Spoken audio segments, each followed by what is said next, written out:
প্রত্যেকটি যুগেই খেলা খেলতে খেলতে এসেছে। সত্য যুগে যেমন খেলেছিলেন,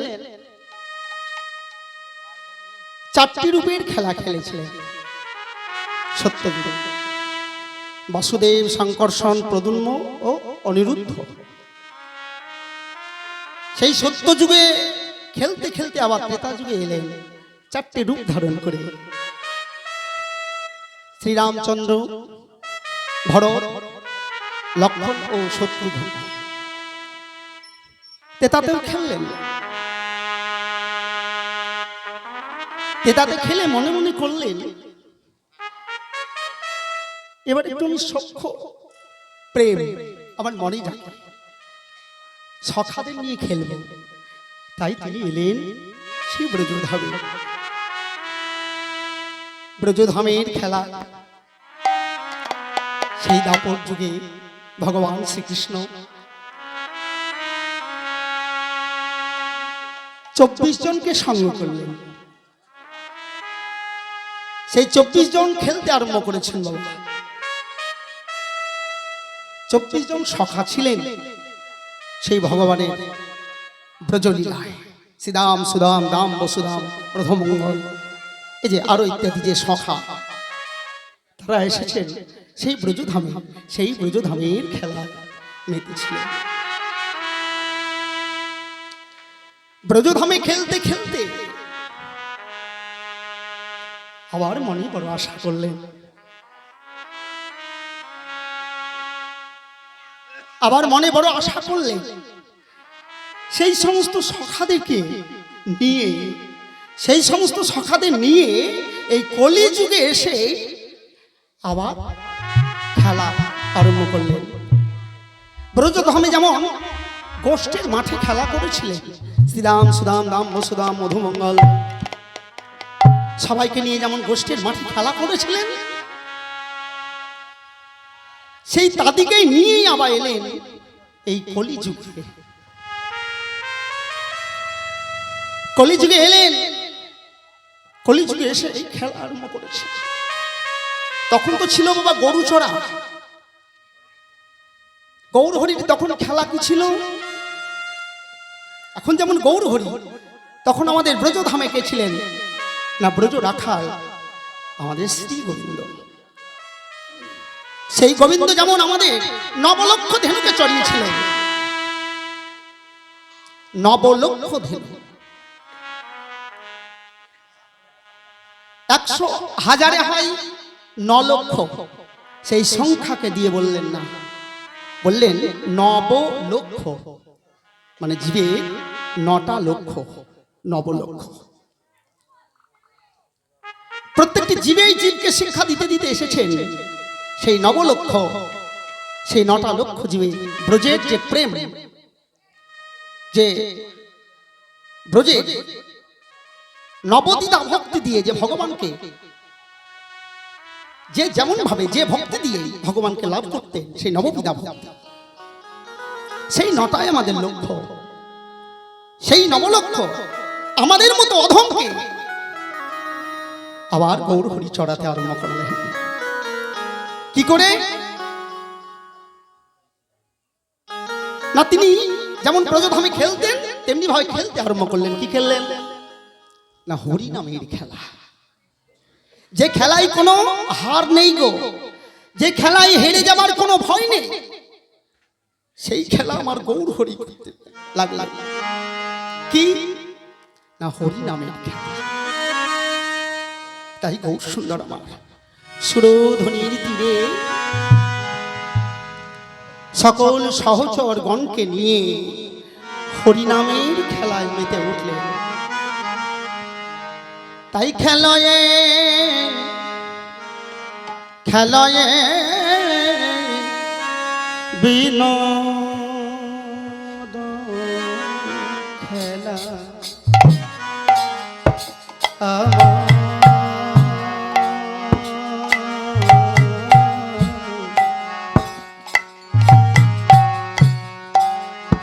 গোড়া গোড়া বনমালী রে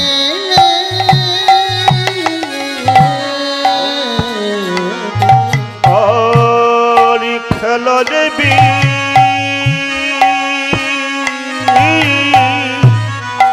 নদ খেলা খেলা রে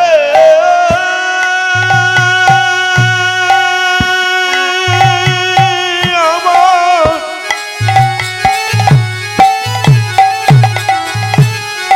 খেলা রে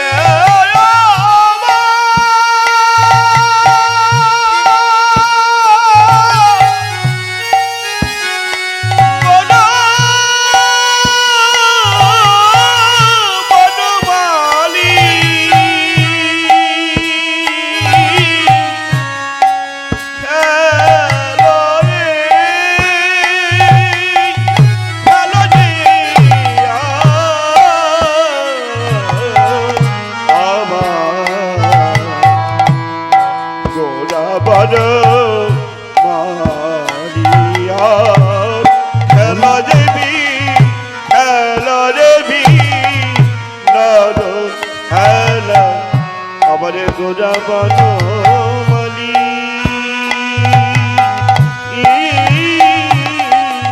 বিনোদ মানে হচ্ছে নতুন খেলা। নতুন খেলা কি নতুন খেলা? এই যে হরি নামের খেলা, হরি নামের খেলা, হরি নামের খেলা, হরি নামের খেলা, এই ভক্তের মেলা, হরি নামের খেলা, ভক্তের মেলা, হরি নামের খেলা, ভক্তের মেলা, হরি নামের খেলা, ভক্তের মেলা, হরি নামের খেলা, ভক্তের মেলা, সহচর সঙ্গে করে সহচর সঙ্গে করে, সহচর সঙ্গে করে, সহচর সঙ্গে করে, হরি নামের খেলা, হরি নামের খেলা খেলছে গৌর সুন্দর। ব্রজে তো ওই গরু চড়াচড়ি করছিলেন, আর এখন কেমন এই খেলা খেলতে হলে এই যে এই খেলার রূপ কেমন? এই খেলার রূপ হচ্ছে বলি গড়া গড়িয়া জড়া জড়ি, বলি গড়া গড়ি আর জড়া জড়ি, গড়া গড়ি আর জড়া জড়ি, গৌর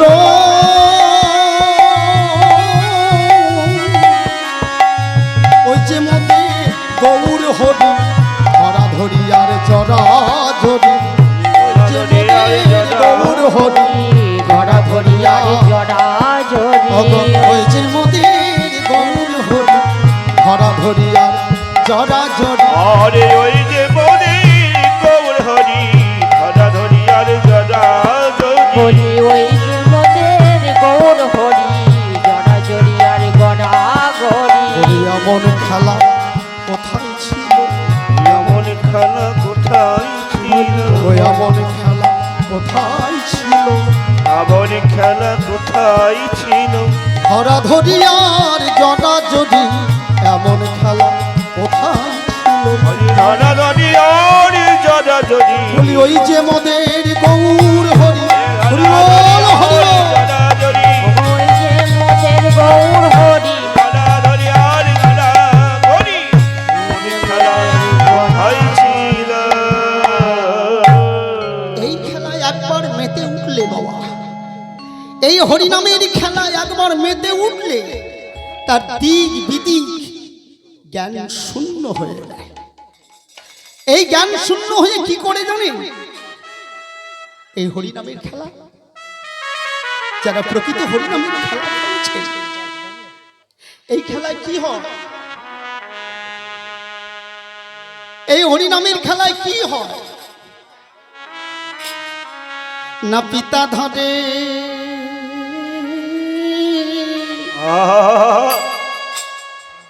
পুত্রের চরণ,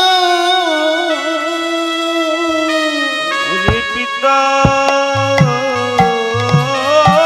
ধরে আমি পুত্রের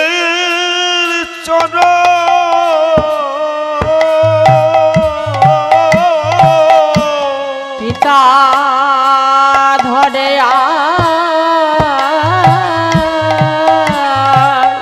পুত্রের চরণ হরি নামে খেলায় মাতিলে পিতা ধরে পুত্রের চরণ হরি নামে মাতিলে পিতা ধরে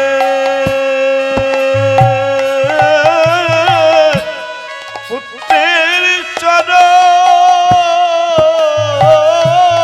চরণ হরি নামে মতিলে পরে বল হরি বল। পিতা ধরে পুত্রের চরণ হরি নামে মাতিলে পরে হয়েছে হরি নামের খেলা ধরি পুত্রের চরণ এই যে হরি নামের খেলা ধরি পুত্রের চরণ হয়েছে হরি নামের নামের খেলা ধরি পুত্রের চরণ এই যে হরি নামের খেলা হরি জ্ঞান শূন্য ভক্তির উদয় পিতা ধরি পুত্রের চরণ হয় জ্ঞান শূন্য ভক্তির উদয় ধুলাই গড়া গড়িয়রি জরা নদী পিতা ধরে পুত্রের চরণ ধুলাই গড়াই গড়া গড়ি জরা জড়িয়া জরা জড়ি ধরি পুত্রের চরণ ওগো জরা জরিয়ার গড়া গড়ি এ যে হরি নামের খেলা তা ধরে পুত্রের চরণ এ যে হরি নামের খেলা তা ধরে পুত্রের চরণ এ যে হরি নামের খেলা হরি বল হরি বল হরি বল পুত্রের চরণ এই যে হরি নামের খেলা ধরে পুত্রের চরণ ওগো এই যে হরি নামের খেলা পিতা ধরে পুত্রের চরণ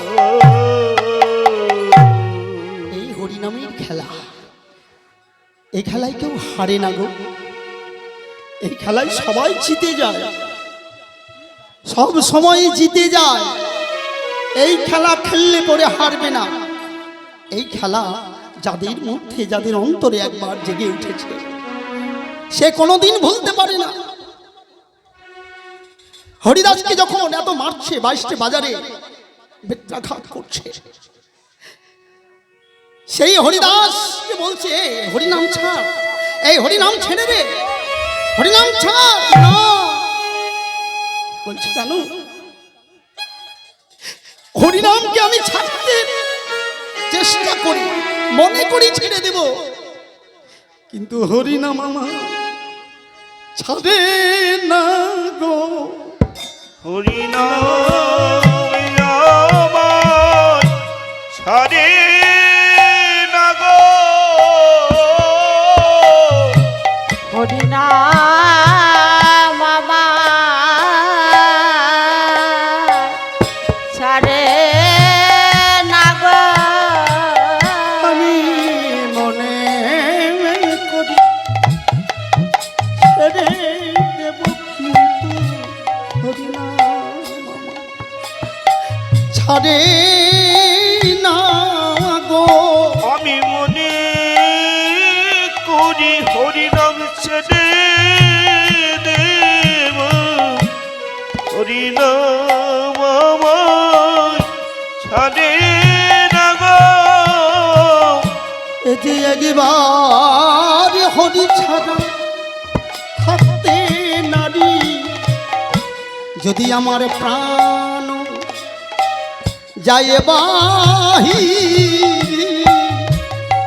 এই হরিনাম ছাড়িতে নারী, তোমরা যতই মারো চা মুখের বাড়ি, করতে পারি যতই মারো চাবুকের বাড়ি, এই হরি নাম ছাড়িতে নারী তাই গৌর হরি বল হরি বল। চাবুকের মা এই হরি নাম ছাড়িতে নারী তুই মারো চাবুকের বাড়ি, এই হরি নাম ছাড়িতে নারী যতই মারো চাবুকের মা, এই হরি নাম ছাড়িতে নারী তোমরা যতই মারো চাবুকের মা, এই হরি নাম ছাড়িতে নারী এই কি রে? খেলতে খেলতে হঠাৎ ভগন দিকে চেয়ে দেখছেন বেলা অবসান, বেলা অবসান হয়ে আসছে। এখন তো আমাদের ঘরে যেতে হবে। এই রামানন্দ, এই নরহরি, আরে এবার তো আমাদের ঘরে যেতে হবে, বেলা অবসান হয়ে আসছে। এই আমাদের এই সংসারে খেলতে খেলতে আমাদের যে কবে বেলা শেষ হয়ে আসছে সেটি আমাদের আর খেয়াল থাকে না। এই বেলা অবসান হয়ে আসছে, তাই দেখাচ্ছে ও জি, এই ভবের খেলা খেলতে খেলতে তোমাদের বেলা যে এখন ভাটির দিকে পশ্চিম আকাশে রবি যে ঢলে পড়ছে, তোমাদের আয়ু রবি, তোমাদের আয়ু সূর্য যে ঢলে পড়ছে, খেয়াল নেই, আমাদের খেয়াল নেই বাবা। এই ভবের খেলা খেলতে খেলতে আমাদের একেবারে শেষের দিকে যখন বেলা আসে, তখন আমাদের মনে পড়ে সংসারের জ্বালা যন্ত্রণায় যখন আমাদের ঘরের বউ জ্বালাতনা দেয়, পুত্র তাকে এমনভাবে মানুষ করলাম, এত যত্ন করলাম, ভবিষ্যতের জন্য কত কিনা করলাম, সে কি করে খাবে, সংসারে কিভাবে থাকতে হবে, সেই সমস্ত করে এত যত্ন করেও সেই ছেলে বড় হলো। সেই ছেলে যখন আপনাকে লাত মারবে, আপনাকে ত্যাগ করবে, তখন কি করবেন না, তখন আপনি ভগবানের কাছে গিয়ে দোষারোপ করবেন, হে ভগবান তোমার চোখ নেই, তুমি দেখতে পাও না? হ্যাঁ, তোমার চোখ নেই, তুমি কি দেখতে পাও না?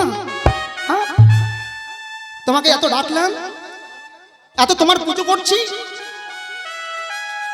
এত তোমার কাছে এত মানত করছি, তুমি কেন এই বৈমুখ, কেন তুমি?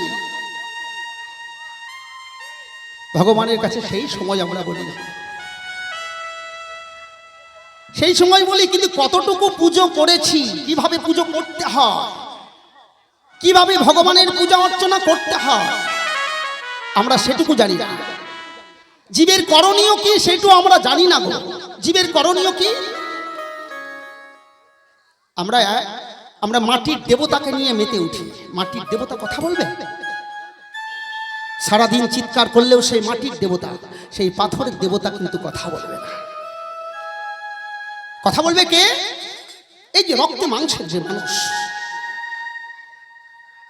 এই যে রক্তে মাংসের মানুষ। রামকৃষ্ণ পরমহংসদেব এই জন্য বলেছিলেন একটি কথা, অগজি, জীবের সেবা করে যে জন, সেজন সেবিছে ঈশ্বর। জীবের সেবা করতে হবে, জীবের সেবা করতে হবে। সেই জীব, এই জীবের সেবা করার আগে আমাকে যিনি এই পৃথিবীতে এনেছেন, যার জন্য আমি এই পৃথিবীর আলো বাতাস সমস্ত কিছু নয়ন ভরে দেখি, বদন ভরে ভালোবাসার কথা বলতে পারি, প্রেমের কথা বলতে পারি, সেই রক্তে মাংসের মানুষ যিনি আমাকে 10 মাস 10 দিন গর্ভে ধারণ করেছিলেন, সেই জননী, তার সেবায় আমরা করতে পারি না। কতটুকু করতে পারি সেটা তো আমাদের নিজেদের মধ্যে আমরা তো জেনে বসে আছি কে কত সেবা করে। তাই তাদের সেবা আগে করতে হবে, তাদের সেবা করতে হবে। এবং যে পিতা, আমরা বলে থাকি পিতা স্বর্গ, পিতা ধর্ম, পিতা হি পরমতম, পিতরি পিতিম পণ্যে সর্বদেবতা, প্রিয়ন্তে সর্বদেবতা। তাহলে পিতাই স্বর্গ, পিতাই আমাদের সব। পিতা স্বর্গ, পিতা মর্ত, তাহলে পিতাই যখন সব, স্বর্গের দেবতাদের চেয়ে উচ্চ, তার সেবাও আমরা করতে পারি না। আমরা কেমন সেবা করি? এইটা হলো আমাদের ভাবের খেলা। জীব নিত্য কৃষ্ণ দাস সুন্দর বদন দিয়েছে, সুন্দর আমাদের হৃদয়ে প্রেম দিয়েছেন, দুটি হাত দিয়েছেন, সমস্ত কিছু দিয়েছেন, দুটো চোখ দিয়েছেন। সেই মাকে আমরা, সেই বাবাকে আমরা ঠিক মতো পারি না। গুরুদেব যিনি আমাদের শিক্ষা দীক্ষা দিয়েছেন, সেই গুরুদেবেরও সেবা আমরা ঠিক মতো করতে পারি না। আজকে যে গুরুদেব আমাদের যতটুকু দান করেছেন, সেই তার শিক্ষা নিয়ে আজকে আমি অনেক জায়গা ঘুরে বেড়াচ্ছি, এই কৃষ্ণের গুণগান করে বেড়াচ্ছি। এটা আমার পরম ভাগ্য। জীবনে হয়তো পারতাম কিনা তার সঙ্গ করে, তার শ্রীচরণে আশ্রয় করে আমি এত দূর এসেছি, শুধু তারই কৃপা। জানি না আমি কতটুকু তার আমি করতে পেরেছি। এ জীবন দিলেও হয়তো শোধ হবে না। আসুন, এই ভাবের খেলার আগে নিজেকে একটু খেলাটা শিখতে হবে। হরিনামের খেলা, যারা যদি আর গড়াগড়ি, এই যে দেখুন না, গৌর সুন্দর আমাদের এই যে এনে দিলেন হরিনামের সঙ্গে সঙ্গে প্রেম, যে প্রেমের দ্বারাই উঁচু নিচু, ছোট বড়, জ্ঞানী মূর্খ সবাইকে এক করে একই ছত্র ছায়ায় বসে বসে আজকে আমরা হরিনাম সংকীর্তন শ্রবণ করছি। এ তার অবদান। এই অবদানের কথা আমরা কি করে ভুলবো? তাই সেই গৌর সুন্দর করুণাময় বলছে, দেখো দেখো, আরে বেলায় সান দেখি,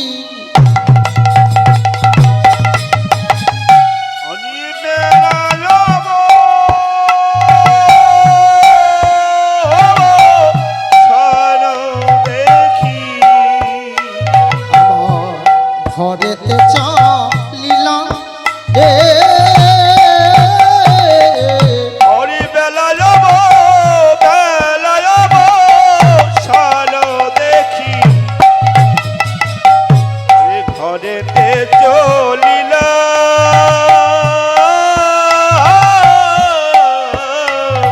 ও গো বেলায়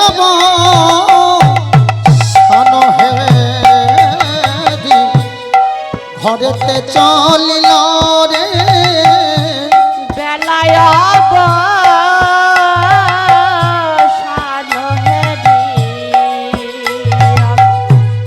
ঘরেতে চলিল রে,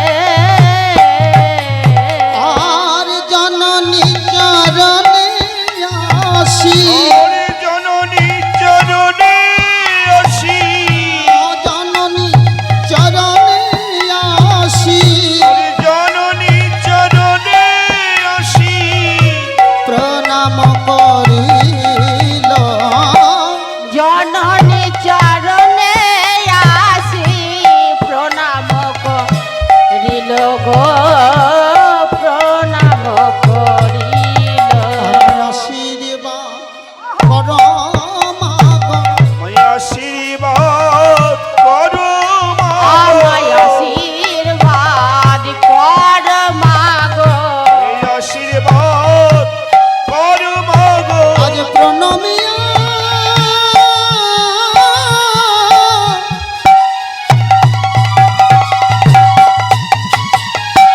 মায়ের চরণে বলে আশীর্বাদ কর মা গো, হরি জনমিয়া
সচিমা, সেই সচিমায়ের চরণ স্পর্শ করে গৌর সুন্দর আমার প্রণাম জানালেন। মা গো, তুমি আমাকে এই আশীর্বাদ করো মা, আমি যেন কৃষ্ণ ভজনা করতে পারি। দেখুন না, গুরুজনদের প্রণাম জানালে গুরুদেব আশীর্বাদ করে। আমাদের পার্থিব জগতের মা বাবাকে প্রণাম করলে ছেলেকে কেমন আশীর্বাদ দিবে মা? যদি কেউ বিয়ে করে ঘরে ঢোকে, বলে বাবা তোমায় আশীর্বাদ করি, তোমায় আশীর্বাদ করি যেন তোমার দুটো ছেলে পুলে হোক, সুখে সংসার করো। এইভাবে মায়েরা কিন্তু আশীর্বাদ করে। দেখবেন তারপরে অনেকদিন পরে যখন দেখবে ছেলের সন্তানাদি হচ্ছে না, তখন মা জোর গলায় আবার বলবে। ছেলে যদি একটু কষ্টে বাস করে, তখন মাকে প্রণাম করলে বলে বাবা তোমার সংসারে যাতে অভাব না হয়, আমি আশীর্বাদ করলাম। এইভাবে আশীর্বাদ চাই, আর মাও আশীর্বাদ দেয়। কিন্তু গৌর হরি বলছেন, মা গো, আমি অন্য কিছু চাই না মা, তুমি আমাকে এই আশীর্বাদ দাও যেন কৃষ্ণ চরণে আমার মতি থাকে, আমি যেন কৃষ্ণ সেবা করতে পারি। তুমি আমাকে এই আশীর্বাদ করো মা। এই বলে জননীর চরণে প্রণাম নিবেদন করলেন। যেমন প্রণাম নিবেদন করলেন, এমনই গৌর হরিকে দর্শন করে মা কেঁপে উঠল। বলে এ নরহরি, এ রে, আরে আমার এই সোনার মতন দেহ যে ছেলের, সেই ছেলের গায়ে এত ধুলো কেন? আরে আমার গৌর সুন্দরের, আমার গৌর সুন্দরের অঙ্গে এত ধুলো কিসে? হ্যাঁ, বলছে মা গো, জানো হরিনামের খেলা খেলতে খেলতে এই ধুলোগুলো লেগেছে। হরিনামের খেলা খেলতে খেলতে এই ধুলো লেগেছে? হ্যাঁ মা, এই হরিনামের খেলা খেলতে খেলতে কি হয় জানো মা? এই হরিনামের খেলা খেলতে খেলতে মন আর মনে থাকে না, মন আর মনে থাকে না, আত্মহারা হয়ে জ্ঞান শূন্য হয়ে গড়াগড়ি যায়। শুধু তাই নয় মা, ধুলায় গড়াগড়ি আর জড়াজড়ি করে। আরে তো ওইগুলো করছিল, তোরা কি বাধা দিসনি? ছি ছি ছি, দেখ দেখ দেখ, আমার ছেলের অঙ্গে তো ওই চন্দন দিতে ভয় লাগে, আমার ছেলের কমল শরীর, আর তোরা এমন ভাবে আমার গৌর যখন পড়ে যাচ্ছিল ওই শক্ত পথের মধ্যে পড়ে যাচ্ছিল, তখন তোরা তোলাতে পারিস না। বলছে মা গো, যখন আমাদের এই গৌর হরি পড়ে যাচ্ছে আমরা তোলাবো, কিন্তু কি হয় জানো মা? মাগো যেই ধরে সেই তো পরে, যেই ধরে সেই তো পরে, মাগো যেই ধরে সেই তো পরে, আমার গৌর হরিকে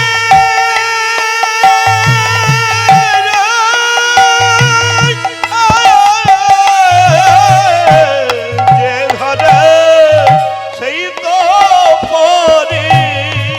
আমাদের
দেখ না আমার ছেলের বদনখানি শুকিয়ে গেছে। আহা! তাই মা আমার কি করেছে, মায়ের মন তো, গৌর সুন্দরকে কাছে নিয়ে তার বদন মোছাচ্ছে আর সারাটি অঙ্গের ধুলাগুলো সব মুছিয়ে দিচ্ছে। এই মুছাচ্ছে আর ওদিকে ধুলায় ধূসর অঙ্গ গদ গদ গদ গদ ভাস। আজ গদ গদ ভাবে ধুলাগুলোকে মুছিয়ে দিচ্ছে। আরে রাধা মোহন দাস পদকর্তা দূর থেকে দাঁড়িয়ে বলছে, মা দাঁড়াও, মা দাঁড়াও, দাঁড়াও, একটু দাঁড়াও মা, আমার যে মনে বাসনা, তুমি একটু দাঁড়াও, তুমি সর্ব অঙ্গ ছেড়ে দাও, ঠিক আছে, কিন্তু আমি যে বড় আশা করে রয়েছি মা, তুমি সর্ব অঙ্গ ছেড়ে দাও, কিন্তু চরণ দুখানি রেখে দিও। তাই গৌর সুন্দরের আমি ওই চরণ দুখানি আমি ভালো সুন্দর করে বসিয়ে দেব। তাই পদকর্তা দাঁড়িয়ে বলছে, আমায় চরণ দুখান দিও মাগো,